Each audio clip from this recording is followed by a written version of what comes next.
This podcast is part of the Big Heads Media Podcast Network.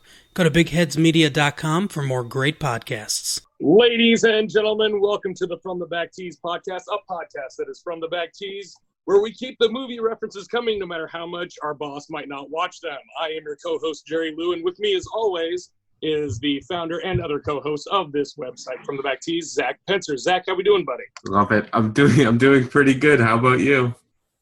I'm all right. Don't nobody worry about me, save for I just got done doing a long group caddy assignment for some fans of ours, and my voice is gone. So hopefully the audio is better for this. We're using this via Zoom this time, and folks, I do not sound like this. I apologize. Zach, how was your week?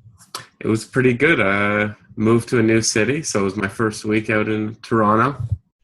Oh, big shift from Montreal to Toronto. Yeah, a bit of a struggle. The worst thing that happened to me was, however, I was looking up, on Google Maps, you could zoom in and see like what's near you, what food places. So I zoom in.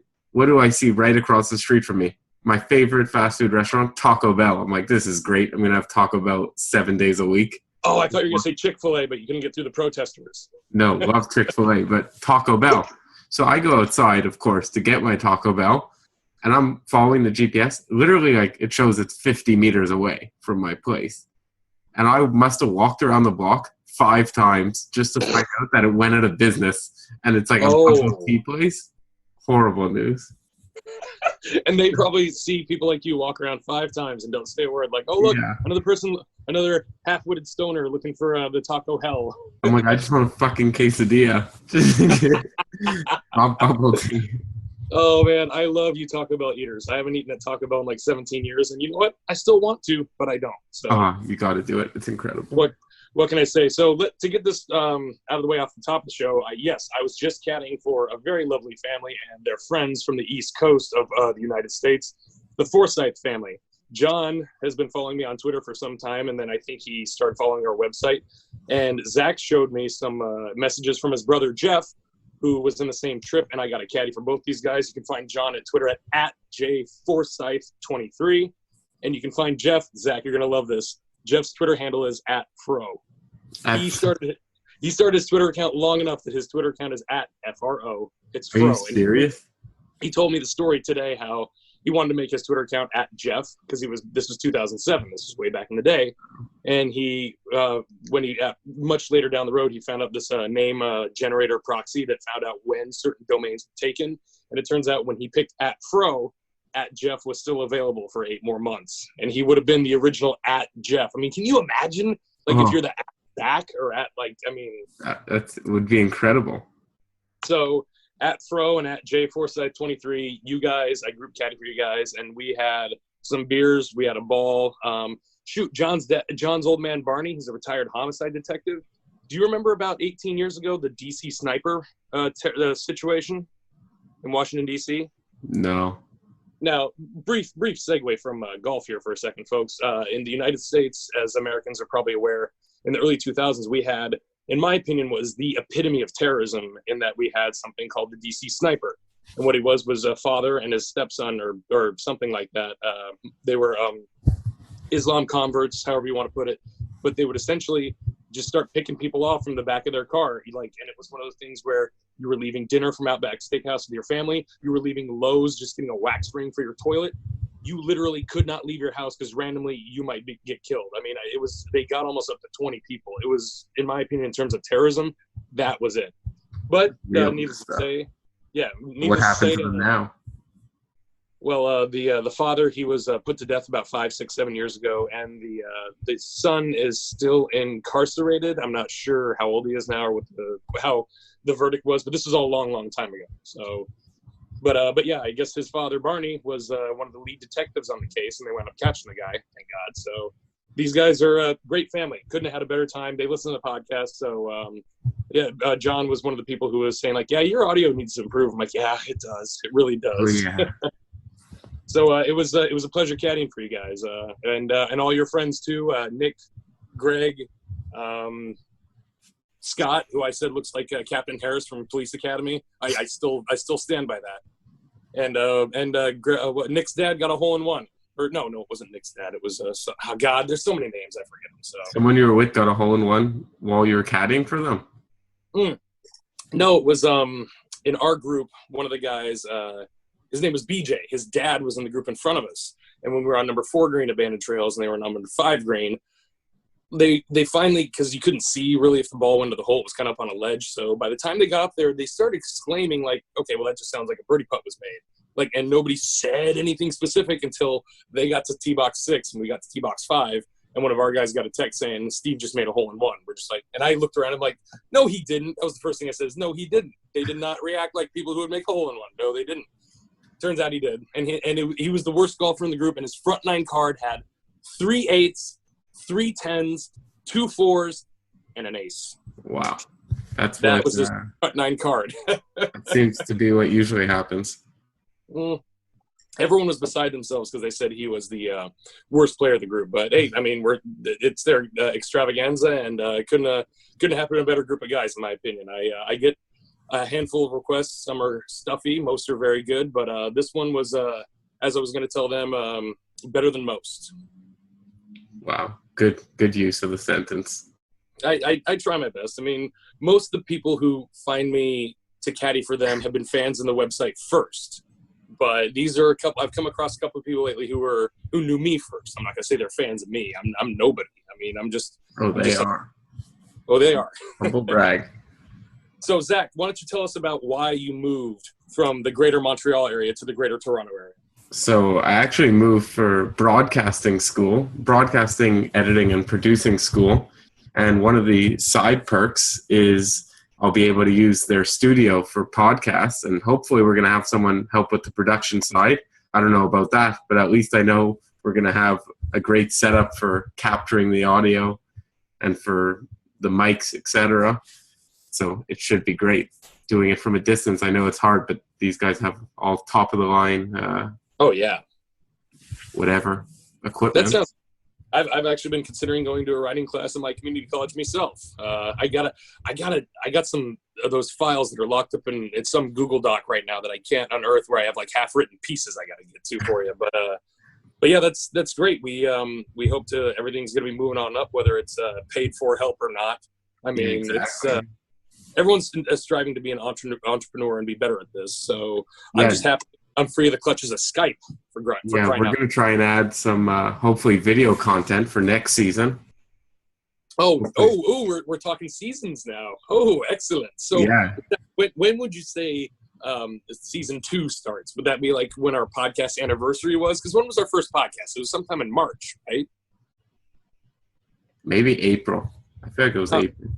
I'm sure it's an easy search. I don't want to get on my phone to take a look at it now, but yeah, I mean that's like we could have that could be like or I don't know, we could have a season finale where we give out awards or something for like. Yeah, no, I figured the season would be once like the first event of the year besides the like swing season. I don't know what the official first one is. I guess there is no official start. Well, it's those 2 events in Hawaii. Usually is how when I was growing up, I hate to say it, I always thought when January 1st rolled around, I was like, okay, where's golf on TV? The Tournament of Champions and like the Sony. Well, it used to be that the Mercedes-Benz Tournament of Champions, or amongst other things. When Stuart Appleby was that's the only tournament he could win, so he could keep getting invited back. But that was a long, long time ago, Stu. So that's great.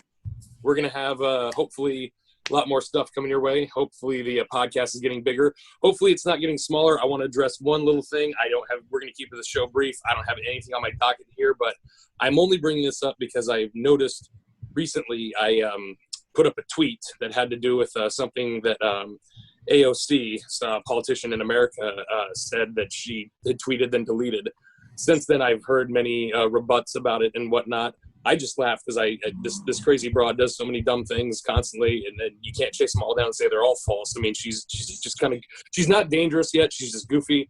But I did notice that I got more retweets and more likes of anything that I've ever put up ever.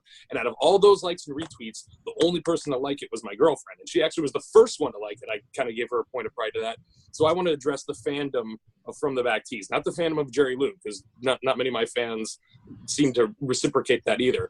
This had nothing to do with politics, folks. And even if it is false, I don't care. It was just something that was doofy and funny, and anyone could have said it. I mean, and I would have repeated the same thing, going like, "Can you believe this person said up is down?" That's all it was. And It just so happens this person said up is down about 20 times now publicly. So.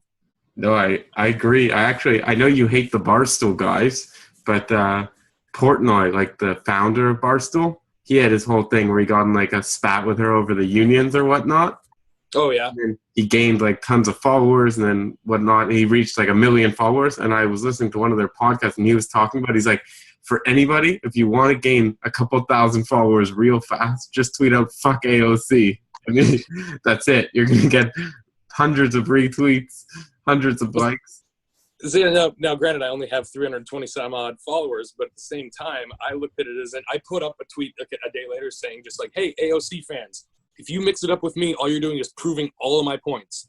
That tweet didn't get any likes, responses, or retweets. So, I mean, I know I'm nobody and everything gets looked over, but I mean, it's right there to be like, hey, all you quote fans, don't talk. You're making it all worse. And I'm not even, I'm making fun of your bear hibernating from a distance. I'm not poking it, okay? I mean, no, but I also don't want to get into the fact that Americans voted for her and she's in charge of some portion of America. I don't want to address that. What was the conclusion? Because regardless if it was real or fake, it is funny. Like when I first saw it, I thought it was hilarious. Do you know if it's real or fake?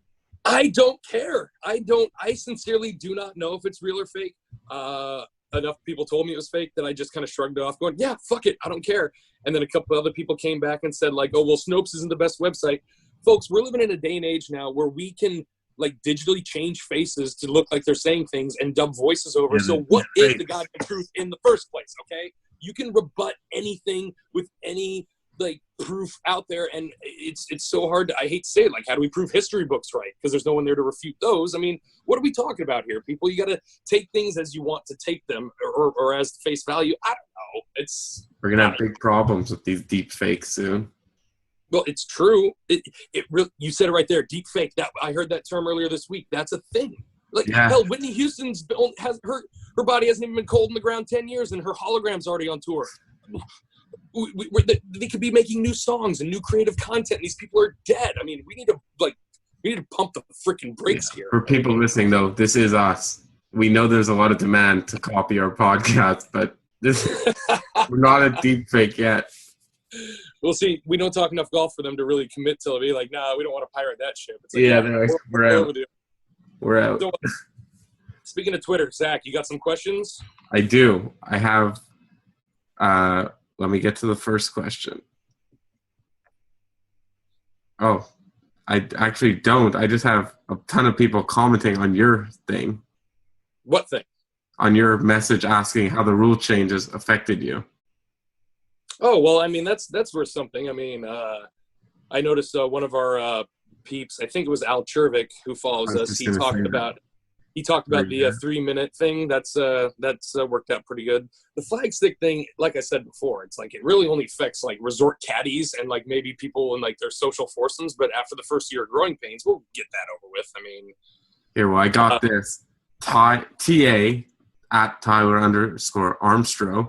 He mentioned how he played some tournaments, and he thinks the rule regarding fixing spike marks and damaging the greens is being abused a bit. And then he wants to know if you've seen guys fixing random shit to help them identify a spot to putt to. That tag at the end of the question or the comment is pretty slick in terms of just identifying where they want to putt to. Personally, the greens at my resort are so rock hard, you'd be hard-pressed to find a ball mark, let alone if we were to see damage on the green or whatever. If you can't swipe it away, if it's not schmutz or whatever, we just kind of leave it. That is, there again lies how we need a tour set of rules and a regular set of rules, because this stuff really does apply to the tour player. Now, have we seen it been an issue? I don't know.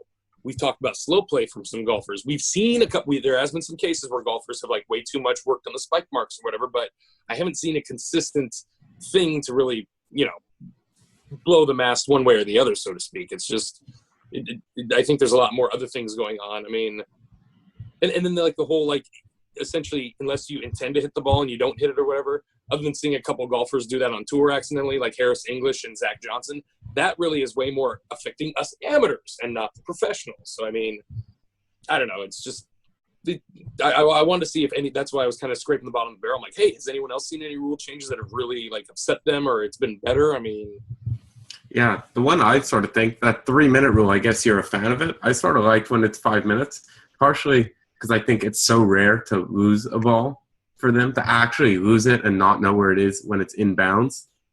Like when it goes out, they know, but there's people like, I think I saw Brooks Koepka in the last tournament. He actually lost one and couldn't find it after 3 minutes. They were sort of talking about how it's such a rarity that they should get extra time because it's unfair if you hit it on one side where there's no fans compared to, or if you're like Tiger Woods, it's very hard for him to lose a ball because he has way more people watching. Oh yeah, no, I get all those nuances. I mean, again, that really applies to, like, I would say, like, well, professionals, they shouldn't get any search time. I mean, just because it's like everybody should have eyes on unless it goes in that shrub. And if it goes in the shrub, everyone get in there elbow deep and start looking for it. I mean, I don't know, it's all, on one hand, it's also arbitrary, but on the other hand, it's like, I don't want to say this applies to them and this applies to us and vice versa or whatever. I mean, the 3-minute thing I enjoyed. You don't see that happening very often in golf. Like maybe once a year a golfer loses a golf ball. And half the time I've seen that, it's because a fan was standing on it on purpose. That happens, especially in the Ryder Cup. I've heard that happen. Serious? Oh, yeah. That's a wild move.